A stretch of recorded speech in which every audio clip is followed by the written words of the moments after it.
तो अब हम स्टार्ट करने जा रहे हैं elementary operation of a matrix. ठीक है, ये हमारा टॉपिक है, यही दो टॉपिक अब लास्ट टॉपिक है। उसके बाद कुछ क्वेश्चंस करवाऊंगी।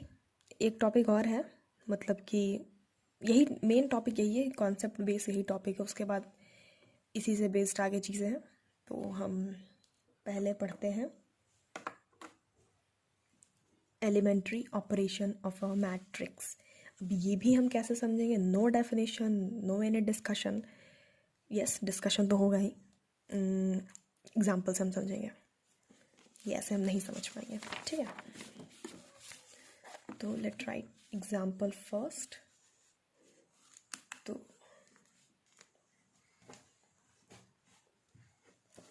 कोई भी हम ए मैट्रिक्स ले रहे हैं, मैट्रिक्स का कोई भी नाम दे सकते हैं, ये बहुत फ्रीक्वेंट यूज होते रहता है इसलिए मैंने ए लिया, नथिंग मोर।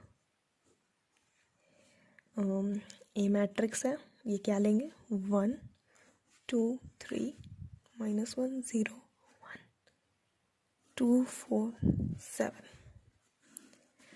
अब हमें क्या करना है? इस मैट्रिक्स का ऑपरेशन करना है, एलिमेंट्री ऑपरेशन। एलिमेंट्री ऑपरेशन मतलब ये एलिमेंट्स का ऑपरेशन करना है। अब ऑपरेशन किस टाइप के होंगे? इस तरह से हम इसे चेंज करेंगे, इससे कुछ किसी को ऐड करेंगे, किसी से कुछ मल्टीप्लाई करेंगे, कुछ किसी को रो से बाय रो से सबट्रैक्ट करेंगे। कुछ ऐसा हम करेंगे जिससे कि इसका वैल्यू चेंज हो जाए। वैल्यू चेंज होने से डजंट मीन कि वो मैट्रिक्स बदल जाएगा, नहीं। हम अगर हम एलिमेंट्री ऑपरेशंस कहते हैं, ऑपरेशंस अगर करते हैं तो मैट्रिक्स चेंज नहीं होने वाला है, ये वैलिड है इसमें। ठीक है, अगर हम इसमें एलिमेंट्री ऑपरेशन करके कुछ हम मैट्रिक्स ले आते हैं, समथिंग बी मैट्रिक्स, तो ये दोनों मैट्रिक्स इक्विवेलेंट हो जाएंगे। नॉट इक्वल, इक्वल नहीं होंगे, इक्विवेलेंट हो जाएंगे। ओके, तो पहले हम देखते हैं कि इसका ऑपरेशन क्या क्या होता है। ऑपरेशन देखो, ये रोज पे है, सेम हम कॉलम पे कर सकते हैं। तो हम रोज पे एग्जांपल लेते हैं, रो से हम समझते हैं, फिर इसको हम रो पे भी अप्लाई करेंगे, कॉलम पे भी अप्लाई करेंगे। ठीक है, क्लियर? तो पहला क्या है? पहला ये स्टेप्स नहीं है, ये ऑप्शंस हैं। ये हम ये भी कर सकते हैं, ये भी कर सकते हैं, ये भी कर सकते हैं। This are options not steps. ठीक है, तो पहला चीज़ है RI RJ, और हम बताए थे पहले I is stand for row, J is stand for column.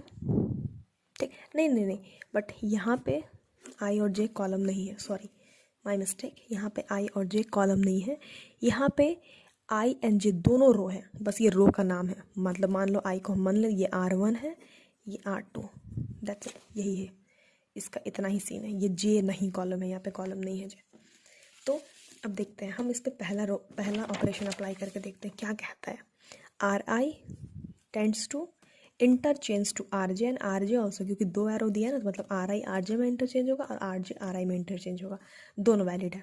ठीक है, तो हम देखते हैं। तो पहले मार्क कर लेते हैं, ये है R1, ये है R2, ये है R3। ठीक है, तो हम चलते हैं। पहला ऑपरेशन हम ये करेंगे कि हम क्या है, पहला RI और RJ को इंटरचेंज करें, मतलब कि कोई भी दो रो को हम इसमें पहला रो, जैसे इस एग्जांपल ये पहला रो दूसरा रो को इंटरचेंज कर दो। करते हैं, देखते हैं क्या होता है। R1 interchange to R2। ठीक है, ये देखा, R1 जो है इंटरचेंज किया हम R2 से, देखते हैं क्या आता है। मतलब कि अब जो पहले हम किसको, देखो किसको इंटरचेंज करें, मतलब किसको हम चेंज करें, किस रो में चेंजेस ला रहे हैं उसको हम पहले लिखते हैं। हम R1 में चेंजेस ला रहे हैं ना, तो हम R1 को पहले लिखेंगे। किससे चेंज करें? R2 से चेंज कर रहे हैं। ठीक है, स्टेप्स को क्लियर रखो, धीरे धीरे सुनो। हम जिसमें भी चेंजेस लाएंगे उसको पहले लिखेंगे, मतलब R1 change to R2, changes to R2। तो किसको चेंज कर रहे हैं? R1, ये R1 को चेंज, R1 को किससे चेंज कर रहे हैं? R2 से चेंज कर रहे हैं। बस R2 को उठा के R1 में रख दो, -1 0 1, और ये नीचे आ जाएगा 1 2 3 2 4 7। ये हुआ ना, R1 R2 इंटरचेंज हो गया ना, यही तो कह रहा है ना, R1 R2 इंटरचेंज होना है। इंटरचेंज हो गया, R1 R2 हो गया। बिल्कुल हो गया। अब हम दूसरा ऑपरेशन देखते हैं, धीरे धीरे करके सीख जाएंगे। आर आई टेंड्स टू, अब इंटरचेंज ये नहीं हो रहा है, 2 एरो नहीं लगा हुआ, अब ये है not tends to, R I goes to, it's not tends to, it's goes to, ठीक है। आर आई गोज टू किस में, क्या, के इंटू आर आई। अब ये देखो ये सेम है, मतलब कि अब हम रोज़ में ही कोई एक सिंगल रो में ही कुछ मल्टीप्लाई करके, एंड के इज़ लाइक के तो 5 भी हो सकता है और 1/5 भी हो सकता है, ठीक है। तो मल्टीप्लाई का मतलब मल्टीप्लाइड बाई 5 और मल्टीप्लाइड बाई 1/5 या डिवाइड बाई 5, मल्टीप्लाइड बाई 1/5 या डिवाइड बाई 5, दोनों तो एक ही चीज़ है ना। तो केस ऐसा नहीं कि सिर्फ हम 5 ही मल्टीप्लाई 1/5 भी कर सकते हैं, ठीक है। तो वही कह रहा है कि आर आई गोस टू के आर आई, मतलब कि ये जो एक आई है, मतलब कोई भी एक रो है, उसको हम किसी भी स्केलर से मल्टीप्लाई करके उसी रो को हम चेंज कर सकते हैं। जस्ट लाइक मान लो हम ये R2 चेंज करना है, ठीक है, ये R1, ये R2 और ये R3, मतलब कि R2 गोस टू 2R2 कर देते हैं, 2R2 मतलब, तो ये R2 को 2R2 कर दिए हम लोग, ठीक है। मतलब क्या है, R2 goes to 2 times of R2, मतलब कि अब R2 के जितने भी एलिमेंट्स हैं, मतलब रो 2 के जितने भी एलिमेंट्स हैं उसको हम 2 से मल्टीप्लाई करके लिख देंगे, ठीक है। और तो हम कोई भी नया मैट्रिक्स लिखते हैं चेंज करके, तो पहले उसको लिखने का तरीका है कि गलती ना हो, तो हमें किस में चेंजेस लाने हैं, R2 में चेंजेस लाने हैं। R1 R3 तो बस जो का तो लिखना है, तो बस जो का तो लिखना है, तो बस लिख देना है उसे, -1 0 1, और ये R3 भी लिख दो 2 4 7, ठीक है। अब चेंजेस इसमें लाने हैं, चेंजेस क्या है, R2 goes to 2 times of R2, मतलब R2 के अब हर एक एलिमेंट्स को 2 से मल्टीप्लाई कर दो, 2 इंटू 1 2, 2 इंटू 2 4, 2 इंटू 3 6, ये आ गया हमारा। तो ये दोनों क्या मैट्रिक्स अलग अलग है, ये दोनों मैट्रिक्स इक्विवेलेंट है, नॉट इक्वल, ये दोनों मैट्रिक्स इक्वल है लेकिन ये दोनों मैट्रिक्स इक्विवेलेंट है, ठीक है, समझ में आ गया। अब देखो, अब तीसरा ऑपरेशन क्या कहता है, R I goes to R I plus K R J, sorry, R I plus K R J. तो अब इसमें आई सब रो है, तो ये मतलब कि ये एक रो है, कोई आई मीन्स कोई row number 1 and J means कोई row number 2, it's not compulsory, I means row number 2 भी हो सकता है, जे मीन्स रो नंबर 1 भी हो सकता है, ठीक है। मतलब बस आई जो है रो का नाम है, कौन सा रो है, ठीक है। इसमें कंफ्यूज नहीं होना कि जे कॉलम है, पहले भी मैंने समझाया था, सॉरी। तो अब है ये कि हाँ, तो मतलब कि अब जो हम चेंजेस ला रहे हैं, अब कोई R1 को, कोई भी रो को हम दूसरे रो से कुछ ऐड करके, सब्ट्रैक्ट करके, मतलब पहले स्केलर से हम कोई मल्टीप्लाई करके है, फिर उसको ऐड करके कुछ चेंजेस ला रहे हैं, ठीक है। तो देखो ये क्या है, और एक चीज़ और देखना, हम जिसमें कोई भी रो में जो चेंजेस ला रहे हैं उसको पहले लिखेंगे, प्लस ऐसा ना हो कि इसको हम लिख रहे हैं, मान लो भी हम समझाएंगे कि ये ना हो कि इसमें चेंजेस नहीं लाएंगे हम, इसमें जिसको हम ऐड कर रहे हैं ना, इसमें इधर वाले को चेंजेस लाएंगे, जो हम जिस रो को चेंज करना है उसको ज्यों का त्यों लिखना है, बिना कोई स्केलर से मल्टीप्लाई किए, बिना दिस दैट किए हुए, प्लस इसमें जो भी करना है ये स्केलर के से मल्टीप्लाई करके दूसरा रो के टर्म्स में लिखना है। अब देखो क्लियर होगा क्या बोल रही हूँ, ठीक है। मान लो ये है, अब जैसे हम कर रहे हैं, किस में चेंजेस लाते हैं, R3 में चेंजेस लाते हैं, ठीक है, कि R3 गोज टू, क्या हम बोले, R3 में चेंजेस ला रहे हैं, बस इसको जस का तस लिखना है R3, और यहाँ पे हम प्लस माइनस कुछ भी दे सकते हैं, ऐसा नहीं है, प्लस कुछ भी मतलब प्लस और माइनस ओनली, क्योंकि ये कौन सा ऑपरेशन कर रहे हैं, थर्ड ऑपरेशन कर रहे हैं ना, प्लस, इसमें प्लस और माइनस क्या होता है, minus is nothing but plus of minus, minus तो यही होता है ना, बस। तो R3, और चलो प्लस ही करते हैं, प्लस 2 टाइम्स ऑफ R1,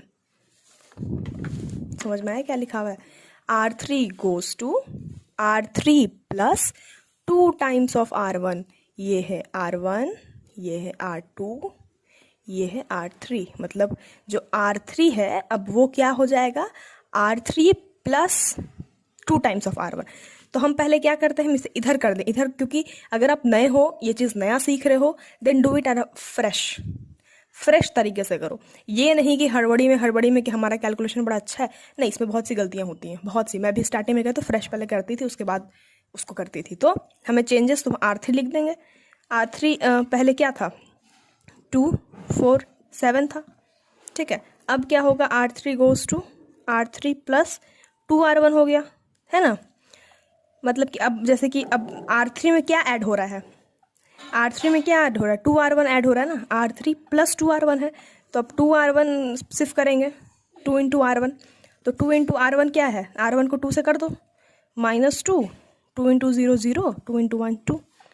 और अब क्या है, क्या हमें निकालना है, R3 प्लस 2R1 निकालना है, ठीक है। बस ऐड कर दो, क्योंकि ऐड करना है ना, 0 4 7 8 9, बस यही आएगा। देखो किस में चेंजेस नहीं आ रहे हैं, तो हमें लिखने के लिए कैसे करना है, किस रो में चेंजेस नहीं है, किस में चेंजेस नहीं है, फर्स्ट और सेकंड रो में कोई चेंजेस नहीं, क्योंकि हम R3 में चेंजेस ला रहे हैं। 10 का 10 लिख दो, -0 1 2 4 6। अब चेंज ला के क्या लिखे हैं, 0 4 9। ये तो कौन कौन से हम ऑपरेशन किए, 1 2 3, यही 3 ऑपरेशन से वैलिड रहता है, मतलब इसी टाइप का ऑपरेशन से वैलिड रहता है। आप चाहो ये करो, आपके क्वेश्चन के जो भी क्वेश्चंस के आंसर के हिसाब से, मतलब क्या क्वेश्चन में सही लगता है, आपको क्या सूटेबल लगता है, आप यही तीनों में से कोई भी कर सकते हो, चेंजेस ला सकते हो, मतलब कि एलिमेंट्री ऑपरेशंस कह सकते हो, कर सकते हो। समझ में आ रहा है।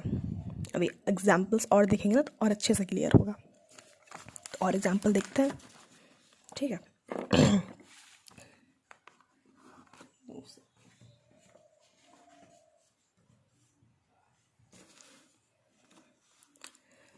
कोई भी मैट्रिक्स A है, 0 2 1 2 3 3 1 1, ठीक है। अब इसमें पहला क्या करते हैं, कोई भी कर सकते हैं, पहला एलिमेंट्री ड्रॉ ऑपरेशन लेके चलते हैं। तो हम बेसिकली कोई भी, हम मान लो R2 को ही, R2 अब R3 लेते हैं, R3 को इंटरचेंज कर दो R1 से। ये तो कर सकते हैं, R3 एंड R1 इस रो को एक दूसरे से इंटरचेंज कर सकते हैं, इस रो को ऊपर पहुंचा सकते हैं, इस रो को ऊपर पहुंचा सकते हैं, कोई फर्क नहीं पड़ता है। तो बस यहाँ 3 1 1 कर दो, यहाँ 0 1 2 कर दो, यहाँ 1 2 3 कर दो, क्लियर हो गया होगा। अब क्या कर सकते हैं, इन तीनों में से कोई भी क्वेश्चन में से, इन तीनों एलिमेंट्री रो ऑपरेशन में से कोई भी हम कर सकते हैं। ऐसा ज़रूरी नहीं कि हर में तीनों करना ज़रूरी है, आपको क्या चाहिए एंड में उस हिसाब से आप करो, ठीक है ना। मैं तो आपको एग्जाम्पल में तीनों करके दिखा रही हूँ ना एक साथ, लेकिन ये कोई ऐसा ज़रूरी नहीं है। चलो आगे देखते हैं। अब इसमें क्या चेंजेस ला सकते हैं, इसमें हम किस में चेंजेस लाएं, R2 में R1 में लाते हैं इस बार। R1 goes to 3 times R1, मतलब कि R1 को हम किससे चेंज कर रहे हैं, R1 को हम चेंज कर रहे हैं 3R1 से। तो अब हम यहाँ पे लिख देते हैं 3R1 क्या होता है, यहाँ पे 3 टाइम्स R1 क्या हो जाएगा, बस R1 जो रो है उसके हर एक एलिमेंट को 3 से मल्टीप्लाई कर दो, 3 3 जा 9, 3 1 जा 3, 3 1 जा 3। तो हम लिखने के लिए पहले जिसमें चेंजेस नहीं आ रहे तो खटाखट लिख दो 10 का 10, क्योंकि R1 में सिर्फ चेंजेस है, तो R1 चेंज आगे क्या लिखा है 9 3 3, ये आ गया, ठीक है। अब है चेंजेस, अब देखते हैं तीसरा एलिमेंट्री रो ऑपरेशन। तीसरा क्या करते हैं कि एक रो को दूसरे रो के टर्म्स में मल्टीप्लाई या ऐड करके लिखते हैं, सॉरी मल्टीप्लाई ऐड या सब्ट्रैक्ट करके लिखते हैं, ठीक है।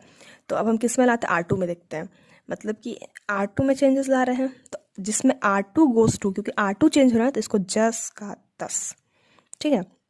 R2 माइनस लगाते हैं, माइनस ऑफ किस में, हम R3 डायरेक्ट कर सकते हैं, R2 minus R3, R2 minus R3 कर दो, R2 टेंस टू। अब जो R2 में चेंजेस आ रहा है, अब देखो क्या करना है, अब इसको कैसे करना है, पहले R2 लिख दो, क्योंकि R2 में चेंजेस है, पहले R2 क्या है 1 2 3। अब R3 लिख दो, किससे चेंज, किसको हम लाए हैं, एक दूसरा रो R3 को लाए हैं, 0 1 2।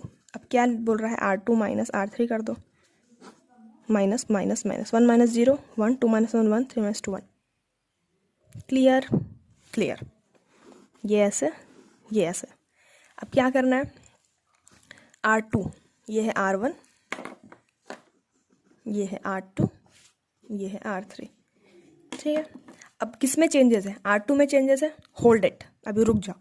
किस में चेंजेस नहीं है, R1 R3 में चेंजेस नहीं है, खटाखट इसको लिख डालो 9 3 3, ऐसे गलती होने के चांसेस नहीं रहते हैं। किस में चेंजेस है, R2 चेंज हो गया, क्या बनना है, R2 अब क्या लिखाएगा, R2 माइनस R3 लिखाएगा, तो R2 माइनस R3 की वैल्यू क्या ही है, 1 1 1। समझ में आया, बिल्कुल अच्छे से आया होगा, काफ़ी इजी था, काफ़ी अच्छा है, ठीक है। आगे क्वेश्चन करेंगे तो और क्लियरिटी आएगी। अब हम लेते हैं दूसरा टॉपिक, इनवर्टिबल मैट्रिक्स, ठीक है।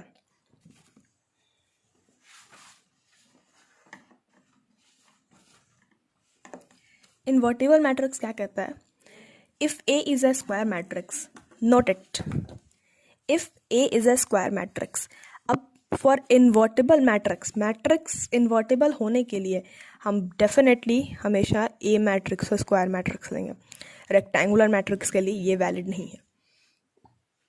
अब भाई रेक्टेंगुलर मैट्रिक्स क्या नाम है, कुछ नहीं है। रेक्टेंगुलर क्या होता है, रेक्टेंगल ऐसा समझा, रेक्टेंगल क्या होता है, जिसके लेंथ और ब्रेड्थ इक्वल नहीं होते, है ना। तो बस रेक्टेंगुलर मैट्रिक्स भी वही, जिसके नंबर ऑफ रोज और नंबर ऑफ कॉलम्स कभी इक्वल नहीं होंगे। Square matrix similar to a square, square के क्या होता है, लेंथ और ब्रेथ इक्वल होते हैं, चारों साइड इक्वल होता है ना, दैट्स इट। स्क्वायर मैट्रिक्स जिसके number of rose number of columns equal हो, ठीक है। ऐसा तोड़ तोड़ के पढ़ा करो, क्लियरिटी आती है। तो भाई if A is a square matrix, invertible matrix के लिए, इन्वर्टिबल मैट्रिक्स होने के लिए डेफिनेटली ए अगर कोई मैट्रिक्स, उसको स्क्वायर मैट्रिक्स ही होना पड़ेगा। मतलब उसके ऑर्डर जो होंगे, नंबर ऑफ कॉलम्स और नंबर ऑफ रोज इक्वल ही होने चाहिए। ऑर्डर होगा m cross m, n cross n, 2 cross 2, 3 cross 3, ठीक है। वैसे लिखा है square matrix of order m। अब एक ही लिखना ऑफ ऑर्डर m, मतलब कि m cross m। And if exist another square matrix b of the same order m, और फिर एक अनदर स्क्वायर मैट्रिक्स b, उसका भी ऑर्डर m है, such that A B is equal to B A is equal to identity matrix. मतलब A B और B ए जो है, और हम बताए थे कि ये ए बी जो है बी ए के इक्वल नहीं होता है हमेशा, ठीक है। हम अगर ए बी मैट्रिक्स मल्टीप्लाई करते, बी ए मैट्रिक्स मल्टीप्लाई करते हैं, ज़रूरी नहीं है कि वो इक्वल आए, चेंज हो जाता है ना। हम इसको रोज इनटू कॉलम करते हैं, मतलब रोज उठाते हैं, ए बी में ए का रोज उठाएंगे, कॉलम उठाएंगे, बी ए में बी का रोज उठाएंगे, ए का कॉलम उठाएंगे, तो चेंजेस आते हैं। लेकिन अगर ऐसा होता है, अगर कोई स्क्वायर मैट्रिक्स ले रहे हैं ए और बी सेम ऑर्डर का, और ए बी बी ए को मल्टीप्लाई करके इक्वल आ रहा है उसके, और फिर इन दोनों को करके देख रहे हैं, तो वो आइडेंटिटी मैट्रिक्स का आ रहा है। मतलब ए बी को मल्टीप्लाई किए, आइडेंटिटी मैट्रिक्स आया, बी ए को किए, आइडेंटिटी मैट्रिक्स आया, ठीक है। Then B is called the inverse matrix of A. तो बी को कहेंगे कि वो ए का इन्वर्स है, या कन्वर्सली भी कह सकते हैं, नहीं सॉरी वाइस वर्सा भी कह सकते हैं, ए जो है बी का इन्वर्स है, and it is denoted by A inverse. इसको ऐसे डिनोट करते हैं। समझ में आया, नहीं आया ना, तो चलो एक एग्जांपल देखते हैं।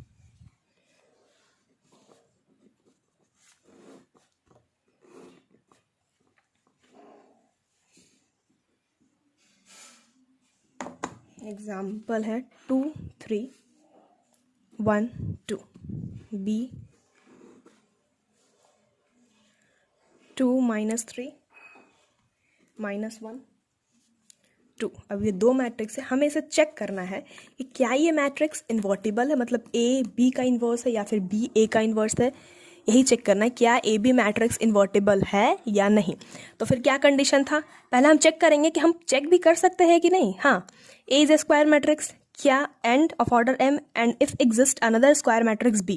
मतलब ए जो दो मैट्रिक्स हम ले रहे हैं, क्या होना चाहिए, स्क्वायर मैट्रिक्स। हम बताए थे इन्वर्टिबल मैट्रिक्स होने के लिए स्क्वायर मैट्रिक्स कंपलसरी है। तो क्या स्क्वायर मैट्रिक्स है, 1 2 1 2 2 क्रॉस 2, बिल्कुल।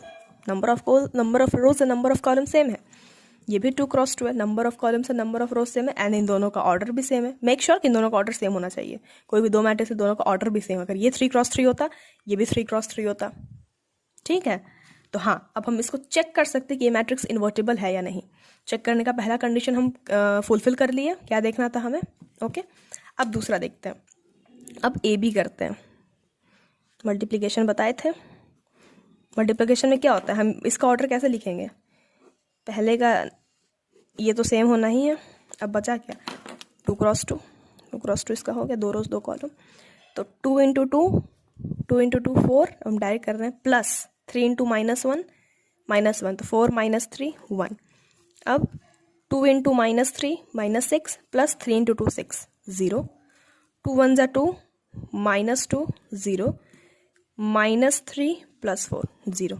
ये तो आइडेंटिटी मैट्रिक्स आ गया ना, 1 0, सॉरी -3 और 2 2 ज़ा 4, ये 1 आ जाएगा ना, 1 इंटू -3 प्लस 2 इंटू 2, तो -3 + 4 1। मैं डायरेक्ट कर रही हूँ, ऑब्वियसली ट्वेल्थ का स्टूडेंट इतना तो डायरेक्ट हो ही जाता होगा, और अगर नहीं होता है तो आप बोलना, मैं इसको अच्छे से फिर समझा दूंगी, नहीं समझ आएगा तो अब फिर दूसरा क्या चेक करना है, ए भी चेक हो गया, अब बी ए चेक करना है, बी ए भी क्या 2 क्रॉस 2 मैट्रिक्स आएगा। अब बी ए में क्या लेना है, बी ए में पहले का क्या लगता है, पहले तो बी है, बी पहले का लेंगे रोज और दूसरे का लेंगे कॉलम, पहला रो पहला, क्योंकि हमें क्या पहले तो ये फाइंड करना है ना, पहला रो पहला कॉलम, तो पहला रो पहला कॉलम। अब इसमें आपको समझ में आएगा जो मैं बताई थी, क्योंकि ऐसा एग्जाम्पल तो लिया नहीं था, इसी में चेक कर लो। अगर आपको दिक्कत हो, ऐसे ऐसे तो हो जाता, लेकिन अगर ऐसे ऐसे होने में दिक्कत हो, समझे ना, ऐसे ऐसे ऐसे ऐसे, तो आप साइड में लिख दो, यहाँ लिख लो 2 -3 -1 2, ये बी है, और ए लिख लो 2 3 1 2, ये बी है, ये ए है, बस कुछ नहीं, इसको पहले लिख दिया। अब कर दो, अब इसका रो इसका, क्योंकि हमें आदत होती है पहले का रो पहले कॉलम, पहले साइड का हम रो लेते हैं, दूसरे कॉलम लेते हैं, ऐसे कन्फ्यूजन हो जाता है, ठीक है। तो 2 2 ज़ा 4 -3 है ना, 2 2 ज़ा 4 प्लस -3 इंटू 1, तो 4 -3 दैट इज़ 1। फिर ये और ये, क्योंकि ये कौन सा है, फर्स्ट रो सेकंड कॉलम, तो फर्स्ट रो सेकंड कॉलम, 3 2 ज़ा 6 -3 2 ज़ा 6 0, -2 + 2 0, -3 + 4 1। तो क्या आइडेंटिटी मैट्रिक्स इक्वल है, यस ये भी है, मतलब कि ये भी आइडेंटिटी मैट्रिक्स के इक्वल है, मतलब कि A B is equal to B A is equal to I, then we can say that yes A is inverse of B और वाइस वर्सा मतलब कि हम बी भी ए का इन्वर्स है। क्लियर, यही है इन्वर्टेबल मैट्रिक्स, यही कॉन्सेप्ट है इसका। कुछ चीज़ें याद करनी, स्क्वायर मैट्रिक्स होनी चाहिए, ऑर्डर जो दो मैट्रिक्स इन्वर्स निकालें ऑर्डर सेम होना चाहिए, और फिर हम ए बी और बी ए को मल्टीप्लाई करेंगे तो आइडेंटिटी मैट्रिक्स इक्वल होना चाहिए।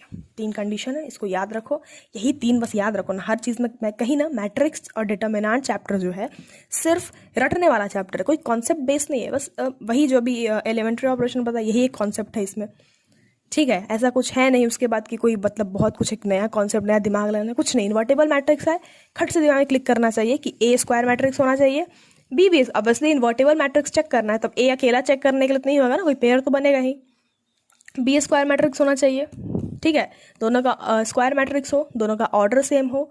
आफ्टर दैट ए बी जो मल्टीप्लाई करेंगे आई के इक्वल आना चाहिए, फिर बी ए जो मल्टीप्लाई करेंगे वो भी आई के इक्वल आना चाहिए, और अगर ऐसा होता है तो बस वो इन्वर्स है एक दूसरे का, A B is inverse of each other, invertible matrix एक दूसरे में, ठीक है। तो इसे क्वेश्चन प्रैक्टिस हम नेक्स्ट वीडियो में करते हैं, तब तक के लिए बाय।